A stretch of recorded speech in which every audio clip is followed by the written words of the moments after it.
ನಮಸ್ಕಾರ ನನ್ನ ಪ್ರೀತಿಯ ಪ್ರಾಣ ಸ್ನೇಹಿತರೆ, ಇವತ್ತು ಅಳ್ಳಸಂದ್ರ ಹತ್ರ ಇರೋ ಒಂದು ಚಿಕ್ಕ ಕೆರೆಗೆ ಮೀನು ಹಿಡಿಯೋಣ ಅಂತ ಹೋಗಿದ್ದೀವಿ.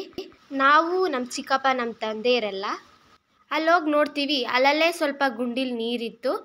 ಏನಪ್ಪ ಈ ಕೆರೆಯಲ್ಲಿ ಸ್ವಲ್ಪ ನೀರದೆ, ಮೀನು ಇದ್ದಾವೋ ಇಲ್ಲೋ ಅನ್ನೋ ಡೌಟ್ ಮೇಲೆ ಬಂದು, ಆದರೂ ಆದದ್ದಾಗಲಿ ಅಂತ ನಮ್ಮ ಚಿಕ್ಕಪ್ಪ ಮೀನು ಬಲೆ ಬಿಡ್ತಾಯಿದ್ರು. ನಾನು ಹಂಗೆ ಅಲ್ಲಿ ಅಬ್ಸರ್ವ್ ಮಾಡ್ತಿದ್ದೆ. ಆ ಅಬ್ಸರ್ವ್ ಮಾಡಬೇಕಾದ್ರೆ ಅಲ್ಲೇ ಒಂದೊಂದು ಹಸ್ರು ಇತ್ತು. ಆ ಕೆರೆ ನನ್ನ ಕಣ್ಣಿಗೆ ಹೆಂಗೆ ಕಾಣಿಸ್ತಾ ಇತ್ತು ಅಂದರೆ, ಆ ಕೆರೆ ನನಗೆ ಮರುಭೂಮಿ ಥರ ಕಾಣಿಸ್ತಾ ಇತ್ತು. ಅಲ್ಲಲ್ಲೇ ಹಸಿರು ಕಾಣಿಸ್ತಾ ಇತ್ತು, ಅಲ್ಲಲ್ಲೇ ಗುಂಡಿ ಥರ OSS ಹಸಿರು ತುಂಬಿತ್ತು. ನಮ್ಮ ಚಿಕ್ಕಪ್ಪ ಮೀನು ಬಲೆನ ಬಿಡ್ತಾನೆ ಇದ್ರು. ನಾನೊಂದ್ಸತಿ ಕೆರೆನೆಲ್ಲ ನೋಡಿದೆ.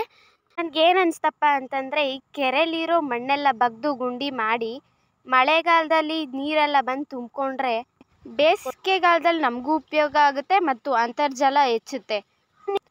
ನಾನಿವೆಲ್ಲ ನೋಡ್ಕೊಂಬರೋಷ್ಟೊತ್ತಲ್ಲಿ ಸ್ವಲ್ಪ ಲೇಟ್ ಆಯಿತು. ಅಷ್ಟೊತ್ತು ನಮ್ಮ ಚಿಕ್ಕಪ್ಪ ಬಲೆನೆಲ್ಲ ಎತ್ಕೊಂಡು ಚೀಲಕ್ಕೆ ತುಂಬಿಕೊಂಡು ಮನೆ ಕಡೆಗೆ ಹೋಗೋಕ್ಕೆ ರೆಡಿ ಆಗಿದ್ವಿ. ಅಷ್ಟೊತ್ತಿಗೆ ನಾನು, ನಮ್ಮಪ್ಪ, ನಮ್ಮ ಚಿಕ್ಕಪ್ಪ ಮನೆ ಕಡೆಗೆ ಹೋಗೋಕ್ಕೆ ಗಾಡಿ ಸ್ಟಾರ್ಟ್ ಮಾಡಿಕೊಂಡು ಬಂದ್ವಿ. ಮನೆಗೆ ಮೀನು ಹಿಡ್ಕೊಂಡು ಬಂದು ಇಲ್ಲಿ ನಮ್ಮ ತಾತ, ನಮ್ಮಪ್ಪ, ನಮ್ಮ ಚಿಕ್ಕಪ್ಪ ಬಲೆಯಲ್ಲಿರೋ ಮೀನೆಲ್ಲ ಬಿಡಿಸ್ತಿದ್ದಾರೆ. ಮೀನೆಲ್ಲ ಬಿಡಿಸಾಯಿತು, ಬಲೆನೆಲ್ಲ ಚೀಲಕ್ಕೆ ತುಂಬ್ತವ್ರೆ ನಮ್ಮಪ್ಪ. ಇಲ್ಲಿ ನಮ್ಮ ತಾತ ನಮ್ಮ ಚಿಕ್ಕಪ್ಪ ಡಿವೈಡ್ ಮಾಡ್ತಾಯಿದ್ರು, ಏಕ್ ತೇರ ತೀನ್ ತೇರ ದೋ ಮೇರ ಅಂತ.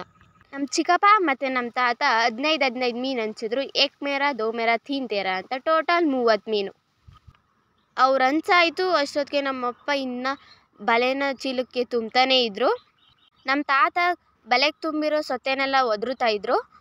ನಮ್ಮ ಚಿಕ್ಕಪ್ಪನಿಗೆ ಹಂಚಿರೋ ಮೀನನ್ನು ಅವ್ರು ಎತ್ಕೊಂಡೋದ್ರು. ನಮ್ಗೆ ಹಂಚಿರೋ ಮೀನನ್ನು ನಾವು ಬೇಸಿನ್ಗೆ ಹಾಕೊತಿದ್ವಿ. ಇನ್ನೂ ನಮ್ಮಪ್ಪ ಬೇಸಿನ್ಗೆ ಹಾಕೊತಾನೆ ಇದ್ದರು. ಅದಾದಮೇಲೆ ಮೀನಿನ ಮೇಲೆ ಮುಳ್ಳು ಈ ಥರ ಐತೆ ನೋಡು ಅಂತ ಹೇಳಿದ್ರು. ನಾನು ನೋಡಿದೆ. ಹಾಗೆ ನಮ್ಮಪ್ಪ ಮೀನಲ್ಲಿರೋ ಕಳ್ಳು ಬೋಟಿ ಅದನ್ನೆಲ್ಲ ತೆಗೆದ್ರು, ಅದನ್ನೆಲ್ಲ ಕ್ಲೀನ್ ಮಾಡಿದ್ರು. ಮೇನ್ ಏನಂತಪ್ಪ ಅಂದರೆ, ಮೀನಿನ ಸೈಡಲ್ಲಿ ರೆಕ್ಕೆ ಇರುತ್ತಲ್ಲ, ಅದನ್ನು ಕ್ಲೀನಾಗಿ ಕಟ್ ಮಾಡಬೇಕು. ಮೀನನ್ನು ಯಾವತ್ತಿದ್ರೂ ಕ್ಲೀನಾಗಿ ತೊಳಿಬೇಕು, ಕ್ಲೀನ್ ಮಾಡಬೇಕು. ಆ ಮೀನು ಸ್ವಲ್ಪ ದಪ್ಪ ಇರೋದ್ರಿಂದ ನಮ್ಮಪ್ಪ ಕ್ಲೀನಾಗಿ ಕಟ್ ಮಾಡ್ತಿದ್ರು. ಹಾಗೆ ಉಪ್ಪು ಖಾರ ಹಿಡಿಯುತ್ತೆ ಅಂತ. ಉಪ್ಪು ಖಾರ ಹಿಡ್ದಷ್ಟು ಮೀನು ಟೇಸ್ಟಾಗಿರುತ್ತೆ ಮತ್ತು ರುಚಿಯಾಗಿರುತ್ತೆ, ಚೆನ್ನಾಗಿ ತಿನ್ಬೋದು. ಮತ್ತು ಸಾಂಬಾರು ಚೆನ್ನಾಗಿರುತ್ತೆ. ಮೀನಲ್ಲಿರೋ ಸ್ವಲ್ಪ ಕಳ್ಳು, ಸ್ವಲ್ಪ ಗಲೀಜು, ಅದನ್ನು ಚೆನ್ನಾಗಿ ಉಜ್ಜಿ ತೊಳೆದು ಕ್ಲೀನ್ ಮಾಡಬೇಕು. ಇಲ್ಲಾಂದರೆ ಸಾಂಬಾರೆಲ್ಲ ಕಹಿ ಹೊಡೆದ್ಬಿಡುತ್ತೆ. ಅದಕ್ಕೋಸ್ಕರ ನಮ್ಮ ಪಪ್ಪ ಇಷ್ಟೊಂದು ಕ್ಲೀನ್ ಮಾಡ್ತವ್ರೆ. ಎಷ್ಟು ಗಲೀಜಿದೆ ನೋಡಿ. ಮೀನು ಆರೋಗ್ಯಕ್ಕೆ ಬಹಳ ಒಳ್ಳೆಯದು. ಮೀನಿನ ತಲೆ ತಿಂದರೆ ಮಕ್ಕಳಿಗೆ ಬುದ್ಧಿಶಕ್ತಿ ಹೆಚ್ಚಿಸುತ್ತದೆ. ಮೀನು ಹಾರ್ಟ್ ಪೇಷಂಟ್ಗೆ ಬಹಳ ಒಳ್ಳೆಯದು. ಮೀನು ತಿನ್ನುವಾಗ ನೋಡಿಕೊಂಡು ಹುಷಾರಾಗಿ ತಿನ್ನಿ.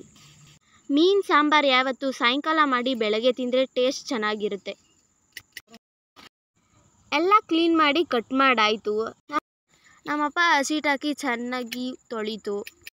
ಮೀನು ತೊಳ್ಕೊಂಡು ಮನೆಗೆ ಎತ್ಕೊಂಡು ಹೋದೋ. ಮುಂದಿನ ವಿಡಿಯೋದಲ್ಲಿ ಸಿಗ್ತೀನಿ. ಲೈಕ್ ಮಾಡಿ, ಶೇರ್ ಮಾಡಿ, ಸಬ್ಸ್ಕ್ರೈಬ್ ಮಾಡಿ.